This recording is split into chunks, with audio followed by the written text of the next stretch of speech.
나 찬송가 28장 찬송 부르겠습니다.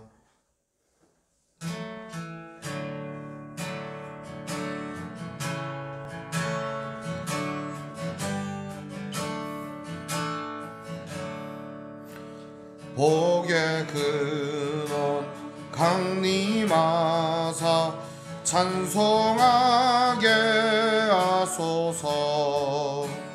한량없이 자비하심 증량할 길 없도다. 천사들의 찬송가를 내게 가르치소서. 구속하신 그 사랑을 항상 찬송합니다.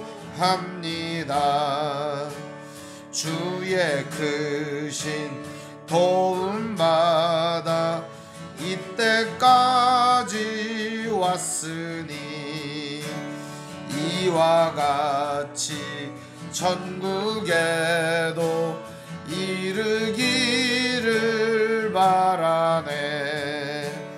하나님의 품을 떠나 죄에 빠진 우리를 예수 구원하시려고 보혈을 여주셨네. 주의 귀한 은혜 받고 일생 빚진 자 되네. 주의 은혜 사슬되사 나를 주께 매소서.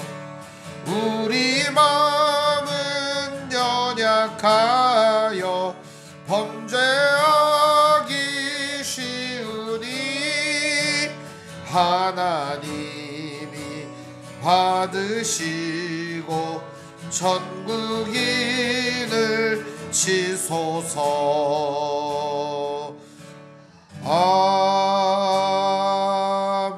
아멘. 기도하겠습니다. 하나님 아버지 감사합니다. 오늘도 함께 예배하며 주님의 말씀을 나누고자 합니다. 우리 마음속에 주님의 사랑과 은혜가 늘 풍성케 하여 주시옵소서. 우리 주 예수님의 이름으로 기도합니다. 아멘.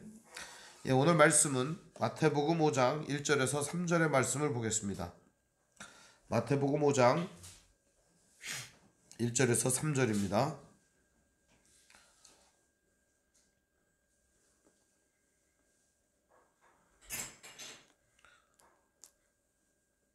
제가 읽겠습니다.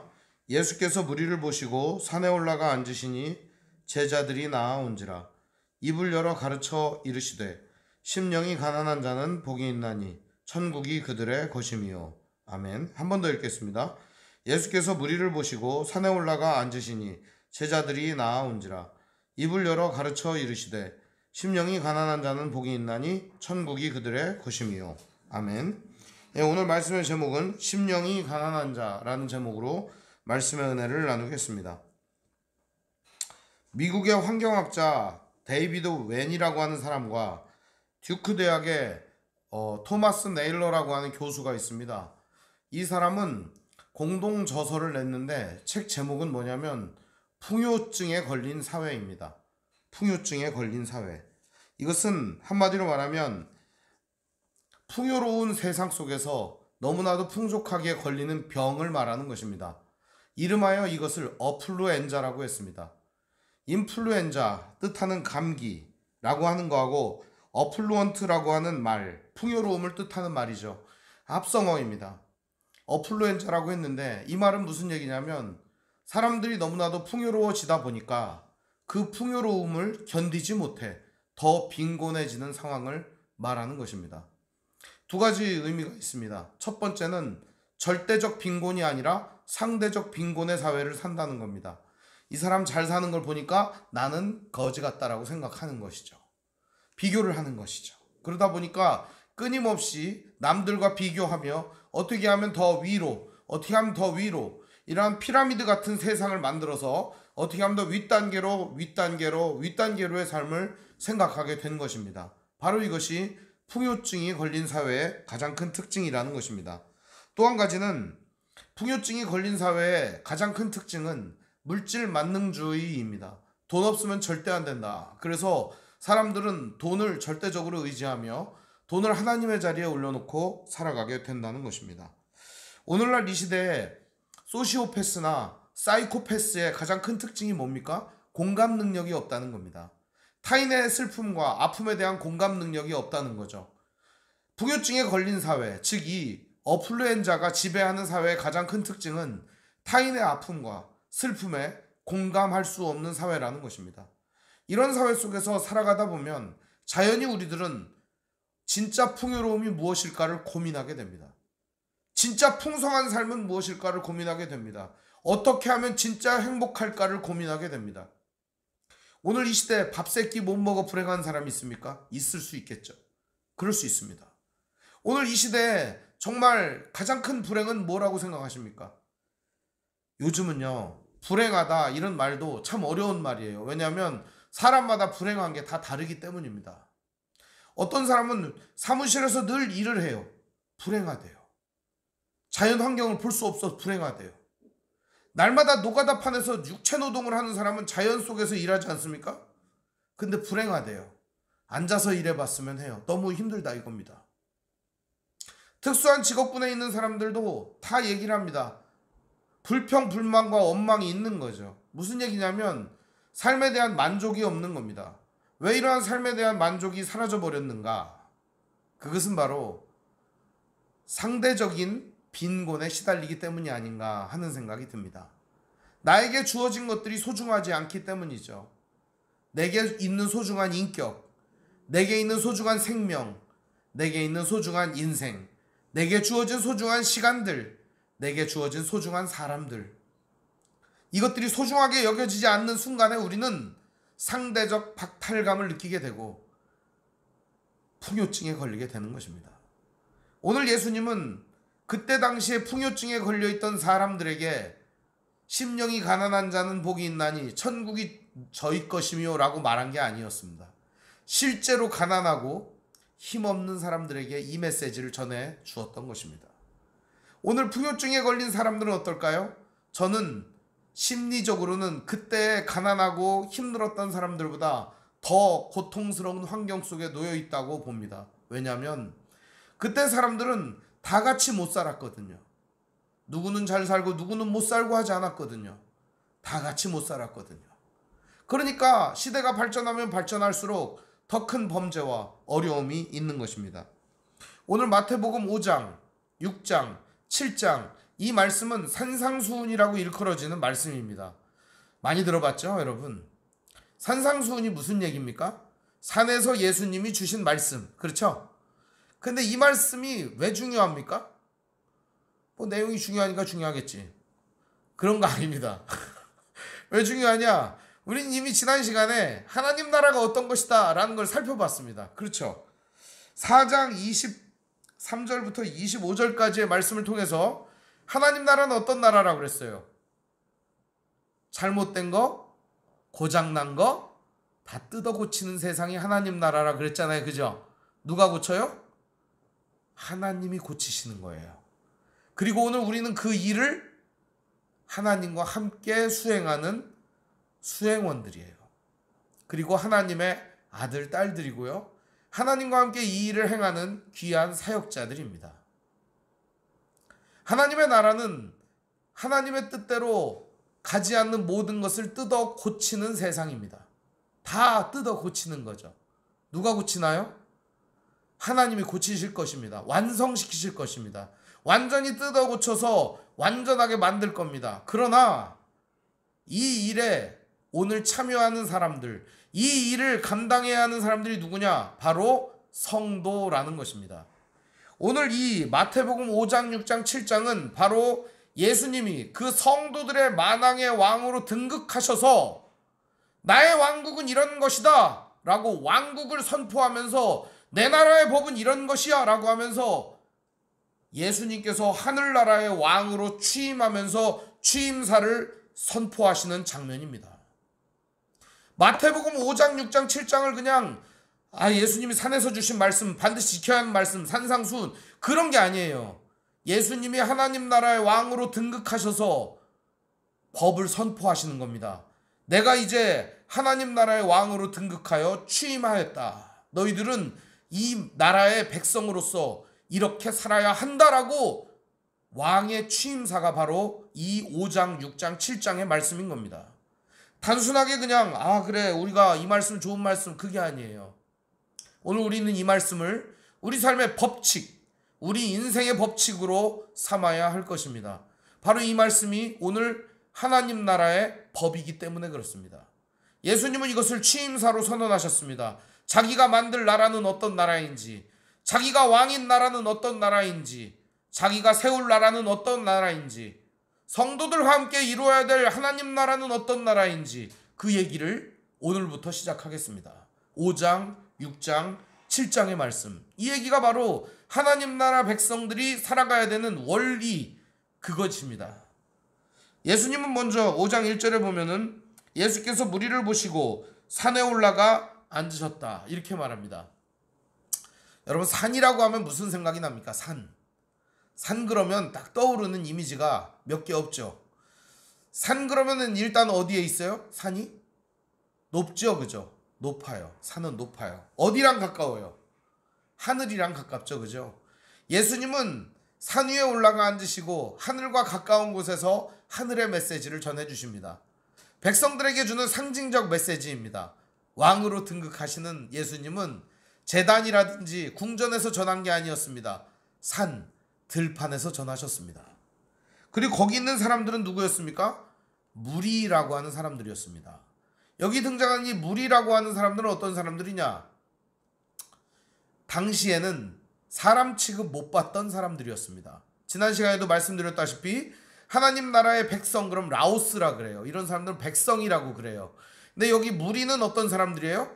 세리, 창녀, 죄인, 천민, 사람 취급하지 않던 이방인, 나그네, 고아, 과부 이런 사람들이었다는 거예요. 이때 당시에 인간 이하의 대접을 받고 사회로부터 지탄과 멸시를 받던 사람들이었다는 거예요.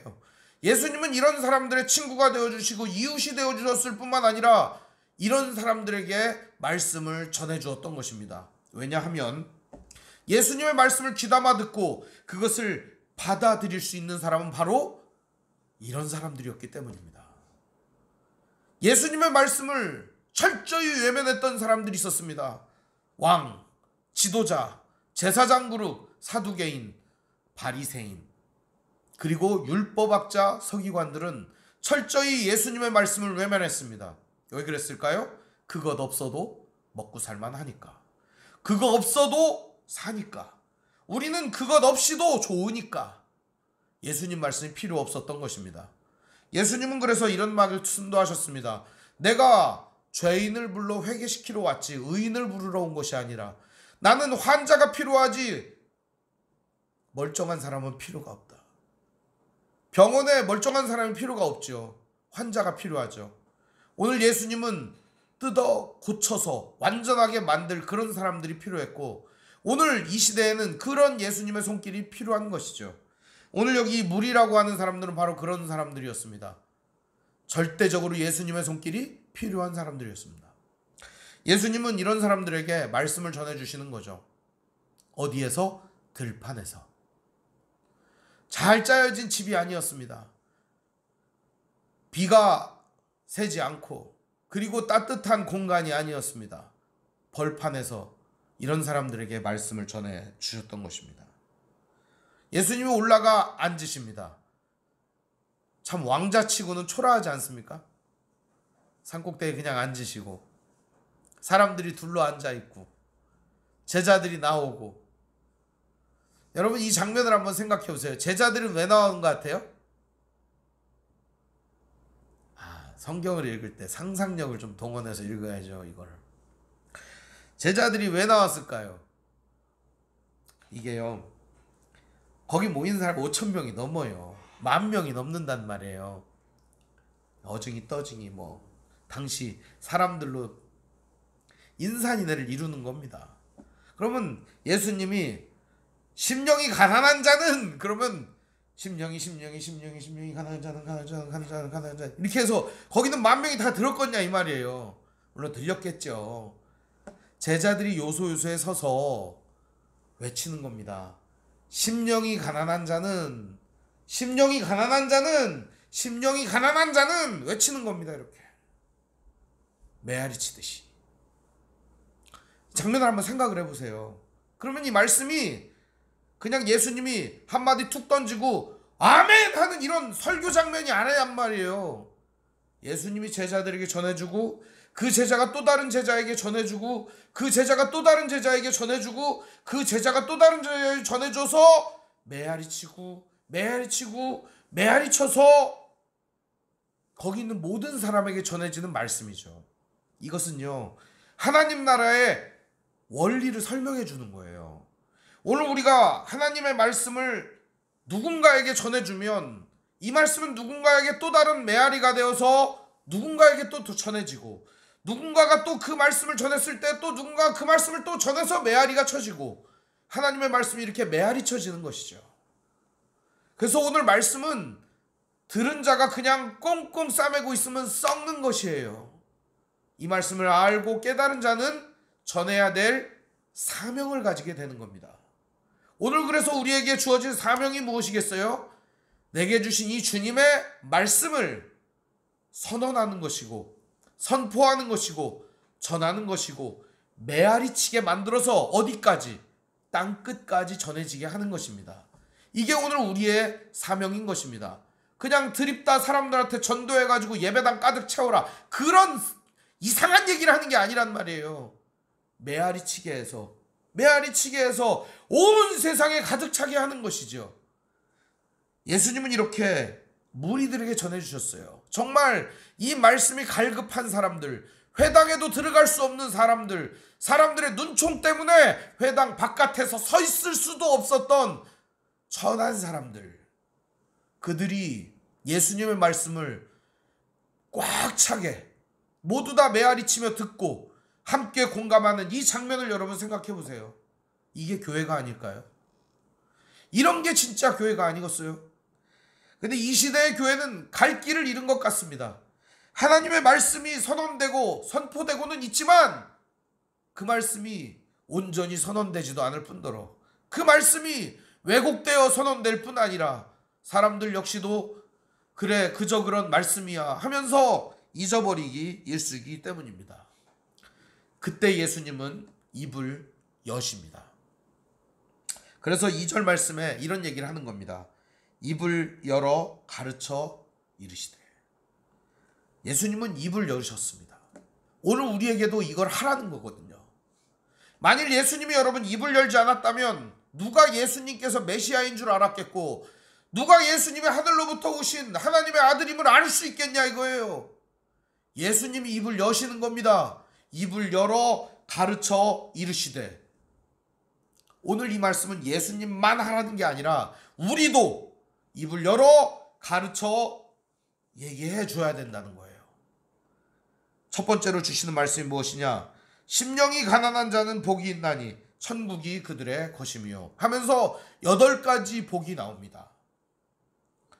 애통하는 자는, 온유한 자는, 의에 줄이고 목마른 자는, 긍휼히 여기는 자는, 마음이 청결한 자는, 화평하게 하는 자는, 의를 위하여 박해를 받는 자는, 8가지의 복이 등장을 합니다. 오늘 여기 등장하는 복이라고 하는 말이 있습니다. 이 복이라고 하는 말은 마카리오스라고 하는 말입니다. 이 마카리오스라고 하는 말은 행복하다라고 하는 말입니다. 행복하다. 근데 이 행복하다라는 말이 단순히 그냥 요행 내지는 그냥 행복한 상태 그걸 말하는 게 아닙니다. 인간이 이룰 수 있는 궁극의 상태를 말하는 겁니다. 여기에 이런 사람은 아무도 없어요. 그래서 이거가 뭔지를 몰라요. 우리는 그저 주님을 믿으면 복이 있다, 행복하다 이렇게 알 수 있는 거지 이 행복이 뭔지를 몰라요. 아무도. 그래서 사람들이 이 행복을 설명하려고 온갖 지저분한 것들을 갖다 뜯어 붙이는 거예요. 그래서 병신같이 얘기를 하는 거죠. 죄송합니다 진짜. 이거 왜 그렇게 얘기를 하냐? 옛날에 그랬어요. 진짜 옛날에 교회 와서 병 고쳐서 행복하다, 돈 많이 벌어서 행복하다, 예수 믿으면 출세해서 행복하다, 예수 믿으면 온 가족이 화목해서 행복하다. 예수 믿어서 불안한 가정도 많아요. 깨지는 가정도 엄청 많아요. 예수 믿어서 가난해지는 사람 엄청 많아요. 대표적인 집 우리 집이에요. 예수 믿어서 가난해졌어요. 여기저기 퍼주다 보니까 가난해졌어요. 좋아요. 나쁘다는 거 아니에요. 가난해진 거는 창피한 게 아니에요. 쪽팔린 게 아니에요. 약간 불편한 거지. 오늘 우리들에 있어서 이 복이라고 하는 거를 갖다가 제대로 알지를 못하니까 이것저것을 거기다가 뜯어 붙여서 진짜 하나님의 복을 누더기로 맹그른 거예요. 그거를 진짜 거지 걸레 쪽을 만드는 거예요. 그러다 보니까 복 받으라고 하는 말이 누군가에게는 장수로 들리고, 누군가에게는 돈 많은 것으로 들리고, 누군가에게는 남들에게 인정받는 걸로 들리고, 누군가에게는 뭔가 내가 하는 일이 다 잘 되는 걸로 느끼고, 누군가에게는 자기만의 자기만족으로 들리게 되는 것입니다. 혹은 원하는 게 이루어지는 일, 뭐 여러 가지 일이 될 수 있겠죠. 진짜 복이 뭘까요? 오늘 예수님은 그 진짜 복을 8가지로 설명해 주고 있습니다. 그 진짜 복이 무언가 한번 살펴보려고 합니다. 오늘 첫 번째 시간으로서 심령이 가난한 자가 누리는 복에 대하여 살펴보겠습니다. 심령이 가난한 자가 누리는 행복 말입니다. 진짜 행복 말입니다. 첫 번째, 심령이 가난한 자라고 할 때 이 가난하다라는 말이 있습니다. 가난하다. 이 가난하다라는 말은 원래 푸토코스라는 말인데 완전히 파산해서 망한 상태. 전문 용어를 쓰겠습니다. 거지 상태. 그게 바로 이 가난하다입니다. 거지 상태. 딱 거지가 되었다. 그게 가난하다입니다. 심령이 거지 같은 사람은 복이 있다. 이거 확 와닿죠, 그죠? 심령이 가난한 뭔가 있어 보이잖아요. 근데 심령이 거지 같은 사람은 복이 있다, 그죠? 이게 뭐예요? 없는 거예요, 없는 거. 심령은 뭐냐? 영혼 내지는 우리가 간구하고 있는 모든 것, 마음, 심령, 신앙 상태 내지는 인간이 추구하고 있는 마음, 정신, 이것을 통합한 모든 것이에요. 그러니까 우리가 완전히 없는 사람은 복이 있다는 겁니다.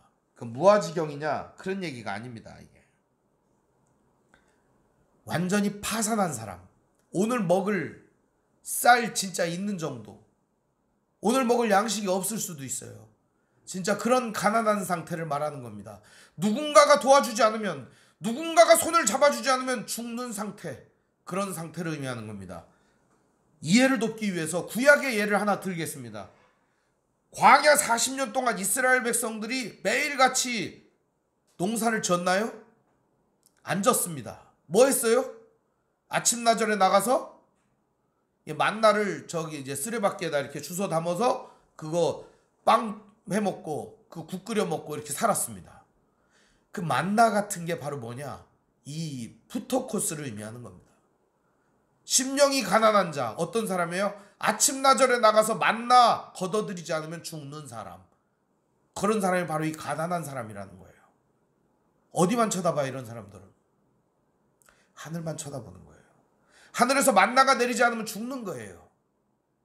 오늘 여기 이 말씀은 그런 얘기입니다.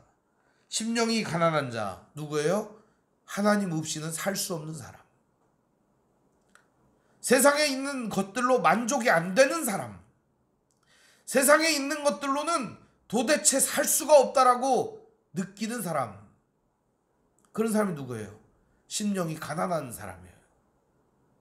무엇으로만 만족할 수 있다는 사실을 깨닫는 거예요? 하나님으로만 만족할 수 있다는 사실을 깨닫는 사람. 이거 깨닫기 참 어렵습니다. 이거 깨닫는 게 어려워요.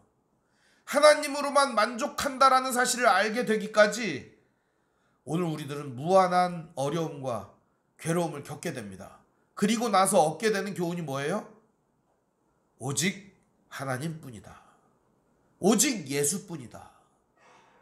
세상 평안과 위로, 그런 것이 중요한 게 아니라 오직 예수뿐이다. 이걸 깨닫게 되는 겁니다. 참된 평안과 위로가 예수께 있다, 하나님께 있다는 사실을 깨닫는 사람을 의미하는 겁니다. 그러니까 가난하다라고 하는 개념은 뭐겠어요? 완전히 없는 상태, 즉 하나님 아니면 안 되는 상태를 가지고 있는 사람들입니다. 오늘 여기 있는 사람들은 하나님을 간절히 갈망했습니다. 그럼에도 불구하고 여기 모인 사람들은 대부분이 회당에 들어갈 수 없는 사람들이었습니다.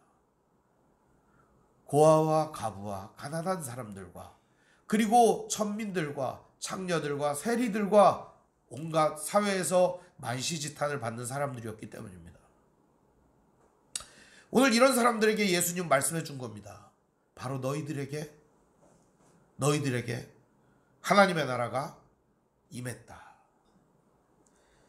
너희들이 그렇게 추구하는 하나님의 나라, 바로 너희들에게 임했다.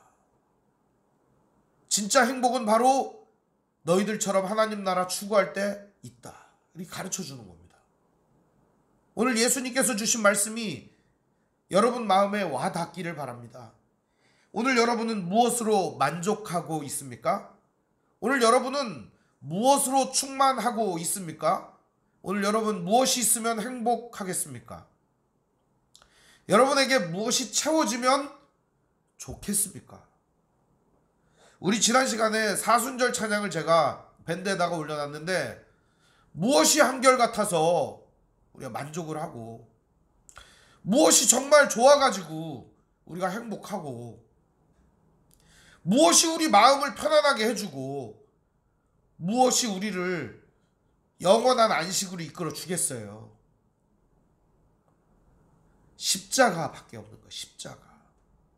그리스도 예수의 십자가 외에는 우리가 안식을 누릴 자리도 없고 평안을 누릴 자리도 없는 거예요.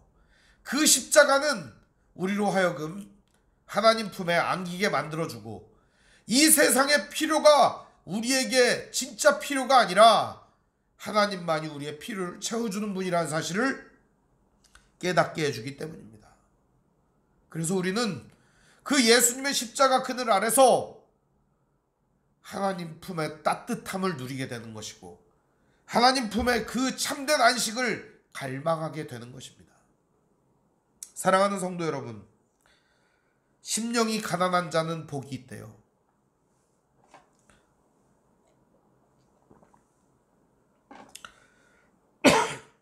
어떤 복이 있습니까? 천국이 그들의 것입니다. 오해가 많아요, 이것도. 그럼 천국 우리가 다 가는 거야? 이런 얘기 많이 합니다. 아, 그 천국 내 거야? 그렇게 들립니까? 심령이 가난한 그 사람, 천국은 그들에게 있다. 조금 더 다르게 다가오지 않습니까? 심령이 가난한 사람들에게 천국을 줄게, 그게 아니에요.